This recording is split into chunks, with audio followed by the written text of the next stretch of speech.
దేవుని విల్లును ఎత్తిన రాముడే ఎత్తగలడా సీత జడను తాళి కట్టే వేళలో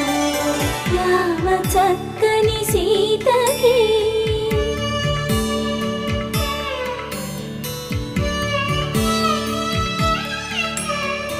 ఎర్ర జాబిలి చేయి రాముడేడని అడుగుతుంటే చూడలేదని పెదవి చెప్పే చెప్పలేమని కనులు చెప్పే నల్ల పూసైన